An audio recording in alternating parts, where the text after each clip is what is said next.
It's midnight in East Africa. 11 p.m. in Southern Africa. In Nigeria and indeed the West African sub-region, the time is 10 p.m.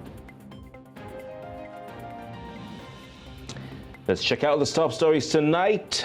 President Tinubu demands punishment for culprits of Ibadan explosion. The Rivers State Assembly clears 9 former commissioners for Governor Fubara's cabinet. And sports coach Peseiro optimistic that Super Eagles will bounce back against La Côte d'Ivoire. Thanks for joining us tonight, Nigeria. I'm Kofi Bartels. Our coverage begins with updates on the explosion that rocked Ibadan, the capital of Oyo State in southern Nigeria. Nigeria's President Bola Tinubu has expressed sadness over the devastating explosion that occurred on Tuesday night, demanding punishment for those responsible. The explosion killed 2 persons and wounded about 80 others. It also destroyed several buildings, vehicles, and other properties in Bodija area of the sprawling city. Now, this was made known in a statement signed by the presidential spokesperson, Ajuri Ngelale.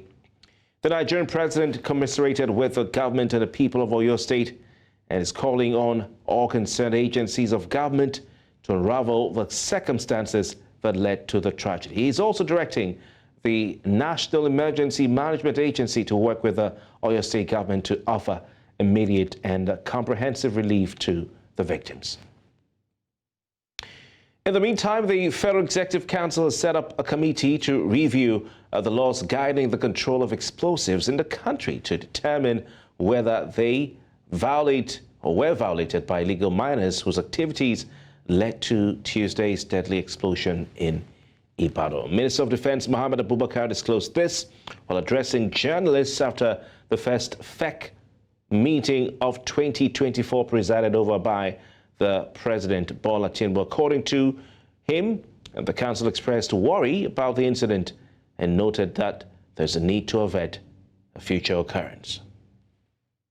This deliberation, the explosion in Ibadan was raised, and the government sympathized with the victims and the very good people of Oyo State. And currently, investigation is ongoing to find out the real cause of the blast and to see how best we can prevent it happening in the future. After that, there is the issue of environmental protection, as well as mining areas protection and forest protection were discussed. And a committee was set by Mr. President that includes all the security agencies, the Ministry of Environment, Ministry of Solid Minerals, to look into all these issues and see how we can provide lasting solution to stop the issues that centers around environmental degradation, both in our forests, in the mining sites, and also the rampant illegal mining and the control of ethics in the mining sector. Those are the issues that relates to. Well, we have our correspondent Bernard Akede, who's live at the scene of that explosion. Bernard, good evening to you. It's good to have you join us. Is there any new development or update concerning yesterday's unfortunate explosion? Yes, well, you have to excuse me, first of all. There's an entourage of security operatives going by here, and they had told us to not get to the epicenter of the explosion, and that's why we had to come this far. You may have seen some conversation I had earlier. The man I was speaking to is a former commissioner of police, and they're trying to see how they would ensure that journalists and other people do not get to the area there. As we speak now, you will probably see an entourage of security operatives going past this way now. I'm coming back to what you were saying earlier. Updates on what we have gotten, official updates, I would say we haven't received any just yet. Still, the figures that you gave earlier is what we have. Number of injured people going between 70 and above, and then casualties just about 2 or 3 or 4 based on the reports we got. But Kofi, I think I can actually ascertain, or I can tell you that based on what we've seen and some information I got from certain people, onlookers, eyewitnesses, and even some security operatives who came to the rescue early, some I'll call them first respondents, I think it's safe if I say that I believe that casualties will be more than 2 or 3. I mean, some papers reported 10. I don't know if have you heard from any of the eyewitnesses? What have they been telling you, the eyewitnesses from last night? Okay, now the official figures that we got from the governor's speech had 2, if I'm not mistaken, or 3 thereabout. But now I overheard somebody, and I said this earlier, speaking to some officers from the hospital, I believe, and they were talking about rescue, how they were rescuing people. They also talked about certain casualties that were brought to the hospital. And he mentioned 3. Of those 3, I think 2 were male. And then the third person's gender could not be determined because of the impact that the explosion had on the person's body. So as at the time that information came, they couldn't tell if it was male or female. Also, there was an eyewitness we spoke to, a youth copper. They have their coppers' quarters directly opposite the house where the explosion happened. And she said that one of the casualties was their security person at the gate. Now, I don't know if this added number to the casualties that we had on that list, or this is another person that was not recorded. So it goes to show that the numbers we have, we don't exactly know how many. We can stick with the official figures given because this is based on the authority that is coming from. But from what we're hearing, it could be more than those official figures. But again, because we cannot authoritatively say any particular number, we would have to wait for official figures that come from, from the authorities. So we are right here in News Central on the ground in Ibadan, right there at the scene, the epicenter, and you saw some amateur footage of the devastation of that area. Buildings have been brought down. And of course, we're not allowed close to the scene because of security reasons. So we'll give you as much as we can when developments unfold. Well, let's go to other stories now. Nigeria's President Bola Tinubu has reportedly violated a new directive he recently issued on cutting down the number of people on his... there is any note of caution. We can only hope, but frankly speaking, I do not see much coming out from this, rather unfortunately. Yeah. Right. Zariyi, Yusuf, you're painting a bleak picture as far as the credibility of this administration is concerned. Let's just hope, Zariyi, that the Tinubu administration proves you wrong. Thank you very much for your time. Yeah, I sincerely hope so. I hope I'm disappointed by this analysis. I hope. Thank you so much. Thank you for your time.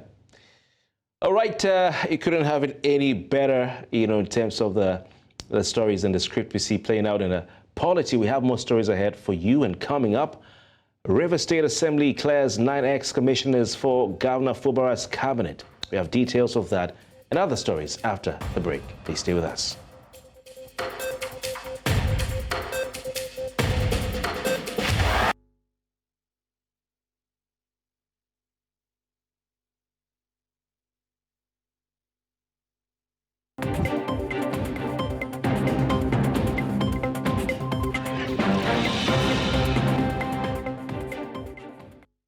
If you just joined us, you're watching Nigeria Tonight, a reminder of our top stories. President Tinubu demands a punishment for culprits of Ibadan explosion. River State Assembly declares 9 ex-commissioners for Governor Fubara's cabinet. And Coach Jose Peseiro optimistic his boys or charges the Super Eagles will bounce back against La Côte d'Ivoire. And let's head to River State, where it's been all action in the polity of that state. Recent development, the River State House of Assembly has rescreened and cleared all the 9 former commissioners who resigned from Governor Siminalayi Fubara's cabinet in the wake of the political crisis that rocked the state. The commissioners had in November last year, you'll recall, tendered the resignation letters amid the face-off between Fubara and his predecessor, Yusuf, now Minister of the Federal Capital Territory.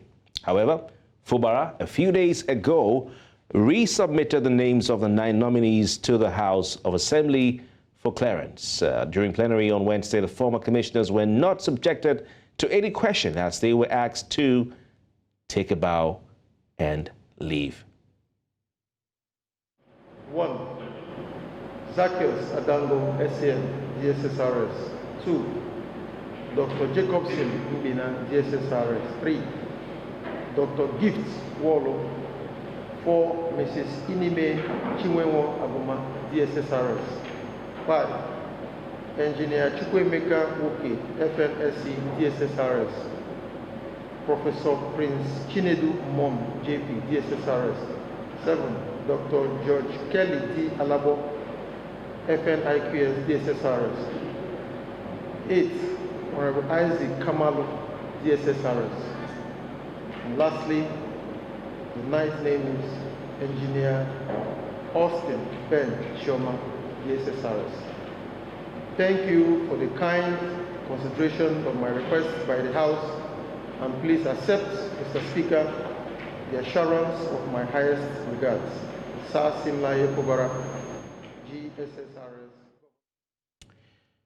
Lawyer and public affairs analyst Tunji Abdulhameed joins us now to look at this unfolding situation from River State. It's good to have you on the program tonight. Thank you for having me. It's my pleasure to be with you. Thank you. These are commissioners who chose a side, in the political field in River State. Yusuf Sim Fubara, the incumbent governor, and they chose to stand with Yusuf, resigning their appointments or the positions in the River State cabinet. Now that they're returning to the cabinet of a governor, how exactly will the governor and these commissioners relate? Do you expect or suspect that they will have a smooth, cordial, normal relationship and working relationship that a governor and his commissioners are meant to have, or do you suspect that this will be a different situation? It's a very difficult question for me to answer because I'm not His Excellency Mr. Fubara. But anyway, I will make an attempt to say something in line with my own thinking. For me, I think the governor appeared to have followed the resolution or passed by the president in line with the agreement signed by them. And in that regard, he has tried to put in place all the resolution, and is doing that. For me, I think he's putting himself in a kind of a tight corner, because as it is now, he has no control of the members of the House of Assembly. He has no control of those in his cabinet. That means he's just on his own. He's just floating. So I don't know the basis upon which the governor is agreeing to all this. Probably because he believed that he did not merited that governorship position. Probably because he believed that it was imposed on the people. Probably because he believed that he has no capacity to become a governor of River State. That's my probability. So I don't know why he will agree to such a thing, where he put himself in the middle of people who don't even give him respect. We realized before the crisis, we were told that those commissioners were not even giving any respect, did not even recognize him as the governor. You cannot give them any instruction without them confirm it from Abuja. That is from the Minister of FCT before carrying out the instruction. So I don't know why the governor is trying to do that at the expense of the people of River State, because people of River State will be the one to suffer for the failure of government in this regard. So because I see all these as just a way of governor trying to pacify his godfather. Though he has said it, he said it's his father and he is his son. And so he wants to pacify his father at the expense of the people of River State. And I don't know why people of River State are looking.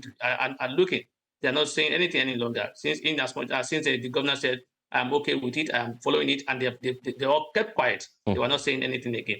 So as far as I'm concerned, the governor has put himself in a very tight corner because with it, as it is now today, like I said earlier on, he cannot do anything. He's in the midst, at the second level, is in the midst of the enemy. Okay. But Tunji Abdulhameed, is this not trying to be wise politically After all, they say he who fights and runs away lives to fight another day. And he said, the governor said of himself has said, he still has that red pen. He wants to fight. Who will he fight? How will he fight? When you in the middle of in the executive caucus, you are almost a minority. In the House of Assembly caucus, you are not even there, because the majority, all the people in the House of Assembly are loyalists of the Minister of FCT. Those who are loyal to him were known, and they were just 3 or 4. And the former speaker has become a chief of staff, so there are about 2 or 3 left in that category. So how will he protect himself? Except he has put himself in the tight corner, and he's now subject to control of the FCT minister or those in the assembly or the cabinet or the cabinet. All right, Tunji Abdulhameed, I'm sorry to interject here. Talk about the FCT minister. Can we now, because yesterday has said very soon, and we'll know who is in charge. Can we now fully say or truly say that Wike is truly, fully in charge of River State? Yeah, I think he's right. As it is now, he's in charge, because he has his member occupying all positions. The House of Assembly occupied by his boys. The executive councils are occupied by his boys. So as it is now, he's in charge in terms of control of governance. I don't know whether or not he's in control of the entire River State. But in control of governance in River State, in terms of controlling the governor, is in charge as it is today. They are all behind him, and he's working to what he's doing is working for him now. So as far as I'm concerned, for now, he's winning the fight. He's in charge of the control of the governors or governor of River State and the governors, as far as I'm concerned. Because the way it is now, there's no way the governor would do anything without reference to the minister. Okay, that was what we said. Yeah, Tunji Abdulhameed. So what would you say? Because the governor was defiant some weeks ago. You know, he led a charge to the State House of Assembly. He was fired on. They had water cannons sprayed at him. He led bulldozers, on the demolition of the State House of Assembly. He was giving speeches and all that. He was defiant weeks ago. What was the straw? He looks helpless today. What was the straw that broke the camel's back as far as Governor Fubara is concerned? Probably he's not a strong politician. Probably is a new comfort into politics, and that is why he's not strong enough to challenge the Godfather. I'm not saying when you are put in position by a Godfather, because as it is now, I won't say the people of River State put him in position.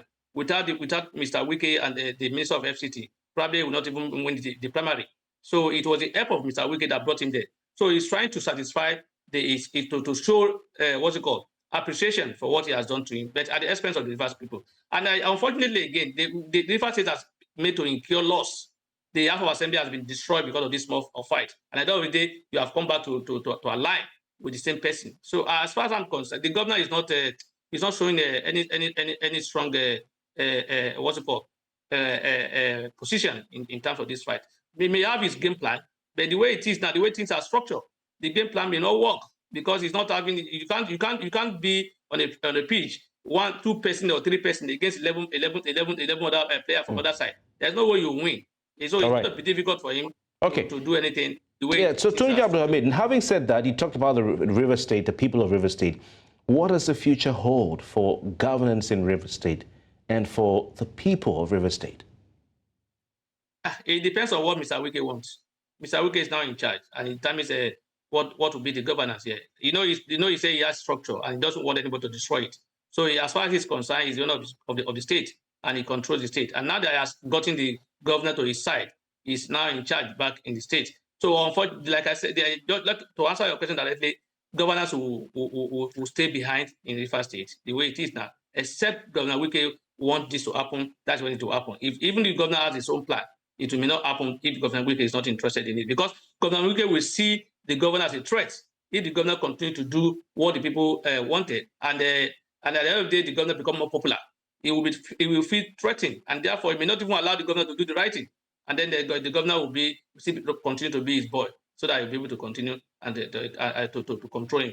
Governance in River State, as far as I'm concerned, in the next 4 years, may not be the way it should be. All right. I want to thank you so very much, Tunji Abdulhameed, a lawyer and public affairs analyst, for your analysis tonight. Thank you for having me. It's my pleasure to be with you. Thank you. Pleasure's us. Nigeria Tonight, we'll be right back after this break. We have more stories ahead. Please stay with us.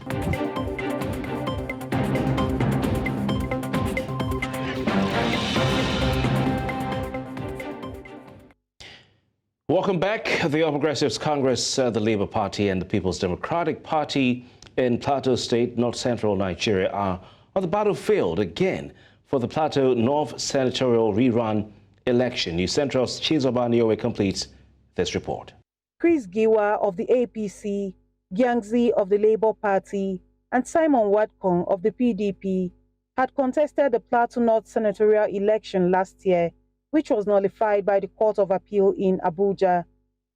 Simon Wadkong of the PDP was initially declared winner of the poll, but aggrieved APC and Labour Party candidates challenged his victory in court. With the order of the court that a rerun of the election be conducted by same parties as before, the APC and the Labour Party say the PDP still has no structure to participate in the polls. This election is between APC and Labour Party. Any other party will be a meddlesome affair. So that is the position of the APC, and that is the position of the law. It's not the position of just APC, but the position of the Constitution and the law. The Constitution is clear about it, that the Supreme Court is the highest in the land, yet the Appeal Court stands with the jurisdiction to determine between the senatorial and also the House members. So that is where it terminates. So in these elections, PDP is not participating. Any vote for PDP is a waste of votes. Claims by the PDP to take part in the February 3 elections may not be unconnected to the recent Supreme Court judgment which gave victory to Caleb Mutfwang as governor of the state, who was elected on the platform of the same party. The judgment was very clear. All political parties therein shall participate. That is what the judgment says. All political parties therein. It then means, in other words, those political parties that are part of the litigation shall participate, without excluding any political party. After February 3, when the rerun election may have been won and lost, attention may shift to how and why the Court of Appeal sacked all lawmakers elected on the platform of the PDP in Plateau State, citing lack of so-called structure by the party, and the Supreme Court, the highest court in the land, upheld the victory of the state governor, who was candidate of the same PDP. In Jos for News Central, I am Chizoba Niowe. The Nigeria Police Force has launched a special intervention squad to curb the activities of kidnappers and bandits terrorizing residents of the Federal Capital Territory and its environs. The Inspector General of Police, who inaugurated the squad in the nation's capital, said that the squad consists of officers from the force tactical unit with adequate training to tackle the menace of kidnapping. He added that the intervention squad will be equipped with state-of-the-art equipment and will be deployed to the 6 area councils of the Federal Capital Territory, as well as other states of the Federation where kidnapping is rife. In and around the Federal Capital Territory, the alarming rise in these criminal activities without equivocation demands immediate and resolute actions from us all. It is thus with a determined spirit that I proudly announce the inauguration of the first phase of the Special Intervention Squad, conceived as an elite unit of the Nigerian Police Force. Let's stay with security matters. The federal government has been tasked to engage youth in peace building and activities in countering violent extremism in the country. Now, this was during a 3-day national policy dialogue in Abuja, which is organized by the National Counterterrorism Center in partnership with the United Nations Counterterrorism Center, where they called for education of youth in peace-building efforts. Here's Amadi Nui with more. According to available data, Nigeria has suffered from the effects of Boko Haram since early 2002. Terrorists belonging to the group responsible for insecurity in Nigeria's northeast region has killed an estimated 50,000 people and displaced more than 2.5 million persons since it was established. Boko Haram mainly targets youths, recruiting them into its fold and using them to perpetrate widespread violence on innocent citizens. Terrorist and violent extremist groups have continued their efforts to recruit and radicalize people, both offline and online.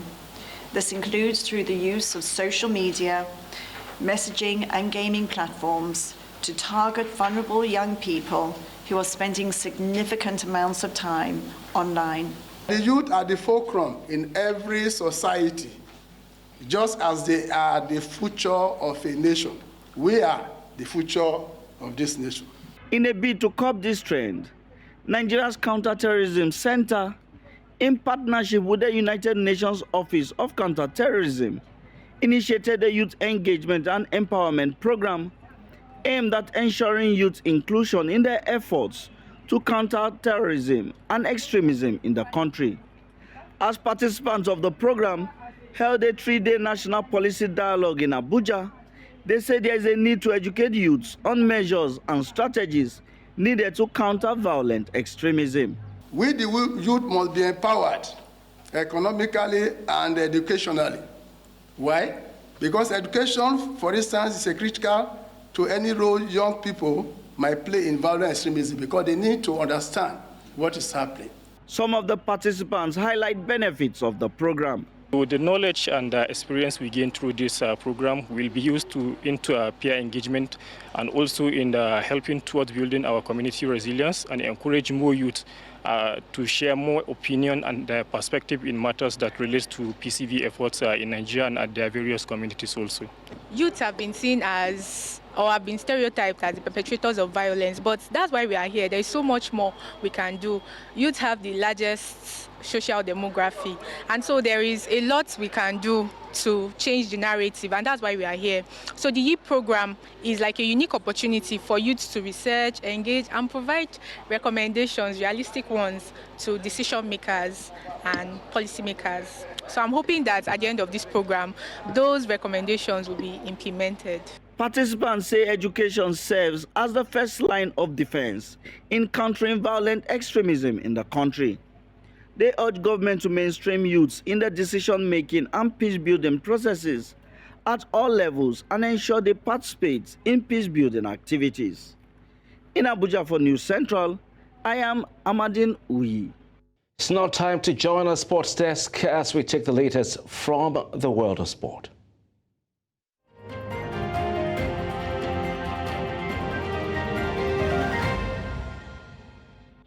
In the world of sports, in a quest for their first win at the 2023 African Cup of Nations, Super Eagles brace for a showdown with host Côte d'Ivoire on Thursday. Ahead of the crunch tie, team coach Joseph Peseiro, who was joined by Super Eagles vice-captain William Troost-Ekong at a press conference, is genuinely optimistic about the quality of his team, revealing that a lot of work has gone into preparations for the match, especially addressing weakness highlighted in the first match against Equatorial Guinea. We need to do a very good match. I think it's important to keep our way, our organization, our capacity for playing the attack, playing the offensive match,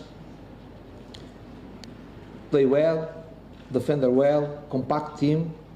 We know it's going to be a big challenge, but I have great belief in the team. And yeah, the small things that we can do better, we'll be focused on changing that for the second game. But I think there's a lot of positives from the first game, and we're going to try and build on that. Still talking sports, President of the Nigerian Para-Volleyball Federation, Kayode Ladile, has appealed for funding support from the federal government of Nigeria through the Federal Ministry of Sport and Corporate Organizations to ensure the successful hosting of the African qualifiers for the Paris 2024 Paralympic Games. With barely 9 days to the commencement of the qualifiers, he expressed that the Federation is currently at a 45% readiness level as funding remains the center of all necessary arrangement for the colorful event. We can't do it alone. We need corporate sponsors, we need organizations to support us in this movement. It's a wonderful game, it's a team sport and it's family oriented. And so much attention have been given to football in the past, and right now, we, the volleyball para, we are really seeking for support and help. Finally, in the world of sport, Nigeria's taekwondo star Elizabeth Ayanacho has reiterated her desire to qualify for the 2024 Olympic Games in Paris. The German-based star is among the athletes who would participate in the upcoming qualifiers slated to be held in Dakar, Senegal. While speaking, Ayanacho made it clear that one of her objectives for 2024 is to qualify for the Olympic Games in Paris. A lot of hard work have also gone in, so yes, I am ready for the competition, but my confidence is solely on Jesus, and yes, it's a competition I'm looking forward to. And that's it in the world of sport. I am Onyinyechi Obaro.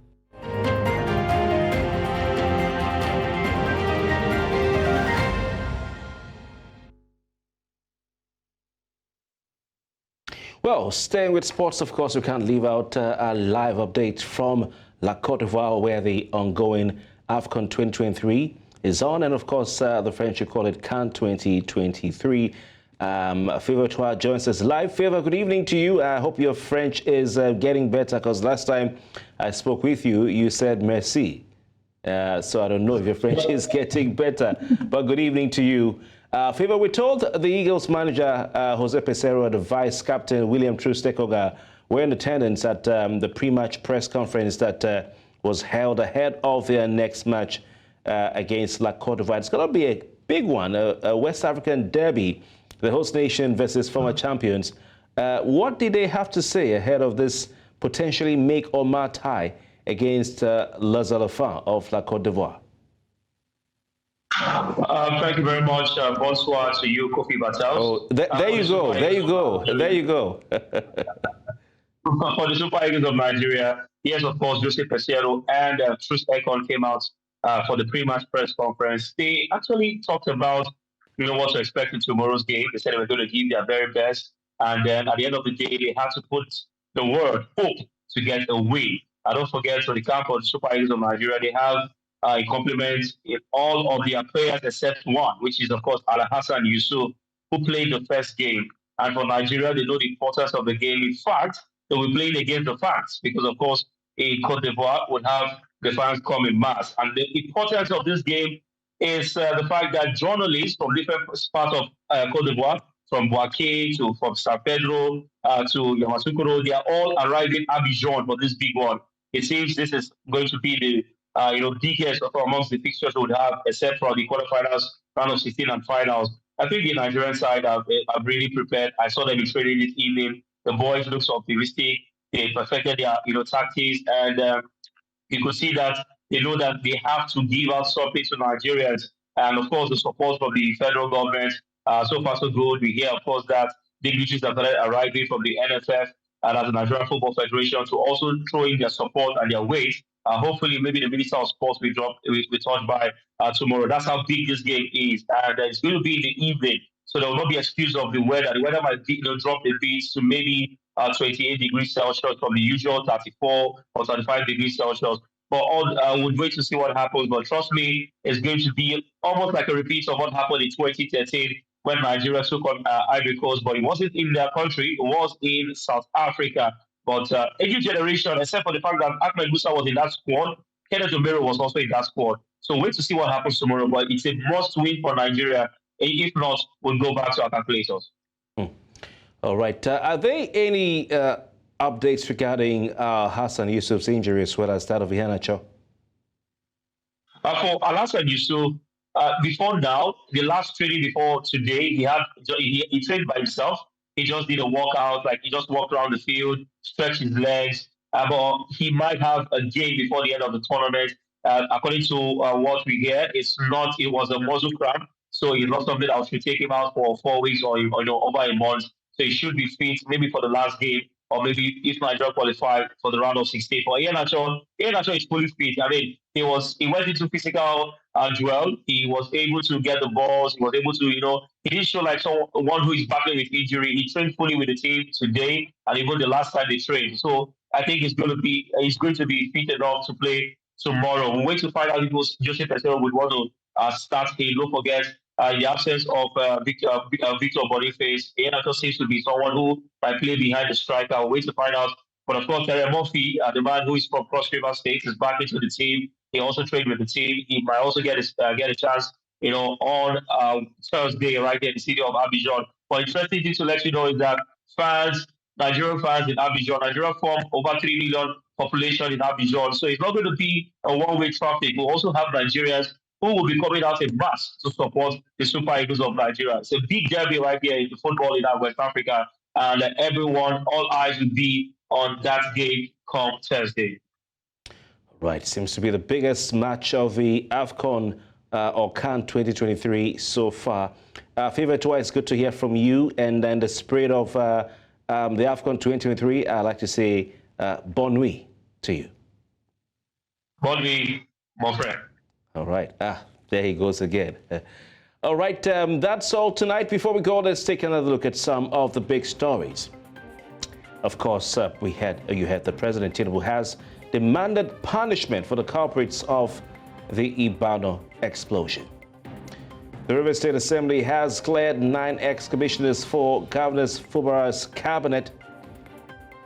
Plus, we told you that Super Eagles coach Jose Peseiro is optimistic that his team will bounce back against the hosts of the AFCON 2023, La Côte d'Ivoire. We definitely would like to hear from you. Please send us your eyewitness reports using the WhatsApp number and email address on your screen. Also, give us a follow on social media at News Central TV. You can watch us live on any of these channels or platforms. Many thanks for watching. I'm Kofi Bartels, Nigeria. Good night.